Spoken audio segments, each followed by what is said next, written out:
एक तरफ देश में अवैध रूप से चल रहे मदरसों पर तलवार लटक रही है, तो दूसरी तरफ वक्फ की जान हलक में अटकी हुई है। और सबसे बड़ी बात, पीएफआई के इनके आका जेल की खिचड़ी खा रहे हैं। लव जिहाद वालों को पीएफआई पैसे देता था, धर्मांतरण कराने वालों के लिए तो खजाने खोल दिए जाते थे। ब्रेन वॉश करना और काफिरों का सर तन से जुदा कैसे करना है, उसकी तो बाकायदा ट्रेनिंग दी जाती थी। ये सब कुछ करना था हिंदुस्तान से हिंदुओं को खदेड़ने के लिए, लेकिन इनके मंसूबों पर उस वक्त पानी फिर गया जब गृह मंत्रालय ने इनकी बखिया उधेड़ दी। लेकिन जो खबर मैं आज आपको बताने जा रहा हूं, उसे सुनकर आप हैरान भी होंगे और परेशान भी, क्योंकि खबर ऐसी ही है। कल मैंने आगरा में जो हो रहा था उससे आपको वाकिफ कराया था, लेकिन आज खबर देहरादून से है, जहां एक मुस्लिम युवती ने खुद को कुंवारी लड़की बताकर एक हिंदू लड़के से शादी कर ली।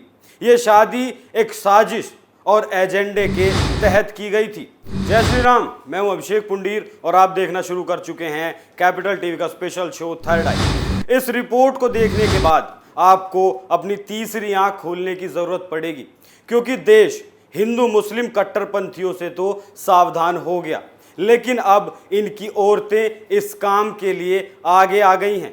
इनका रुका हुआ काम अब इनकी औरतों के कंधों पर है। पहले आप यह खबर देखिए कि कैसे साजिश रची गई। जिस लड़के के साथ शादी की गई उसका नाम है सुकांत और लड़की का नाम है शोरेन। तो चलिए शुरू करते हैं। एक शादीशुदा मुस्लिम महिला ने खुद को कुंवारी बताकर पहले दोस्ती की, क्योंकि हर रिश्ते की शुरुआत पहले दोस्ती से ही की जाती है। दोस्ती के बाद प्यार बढ़ा, मिलना जुलना हुआ और दोस्ती कब प्यार में बदल गई पता ही नहीं चला। प्यार इतना गहरा हो गया कि लड़की ने इस्लाम छोड़कर सनातन धर्म अपना लिया। कहानी बिल्कुल प्लानिंग से रची गई थी। फिर शुरू हुआ असली खेल। सुकांत से शादी करने के बाद सुकांत को उसके मंसूबों के बारे में पता ये चला कि उसने ऐसा सुकांत की प्रॉपर्टी हड़पने की नियत से किया था। मामला उत्तराखंड की राजधानी देहरादून का है। कोर्ट के आदेश के बाद केस दर्ज कर पुलिस मामले की जांच कर रही है।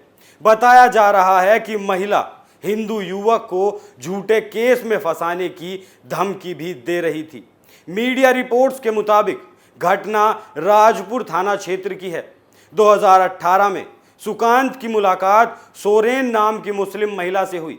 उसने खुद को कुंवारी बताया, साथ ही सुकांत को बताया कि वो होटल मैनेजमेंट का कोर्स भी कर चुकी है। इस बीच सुकांत को पता चला कि सोरेन व्हाट्सएप पर किसी लड़के से लगातार बात करती है।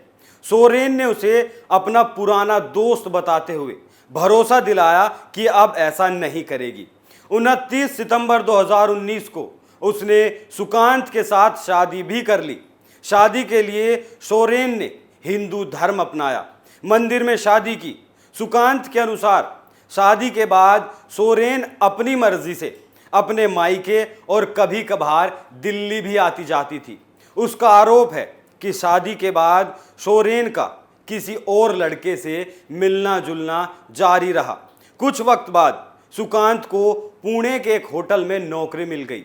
सोरेन को भी वो अपने साथ ले गया। रिपोर्ट्स के मुताबिक पुणे में सुकांत ने एक दूसरे होटल में सोरेन की नौकरी की बात की। तब पता चला कि उसने कोई होटल मैनेजमेंट का कोर्स नहीं किया है। सुकांत ने और पड़ताल की तो ये बात सामने आई कि सोरेन 10वीं भी पास नहीं है।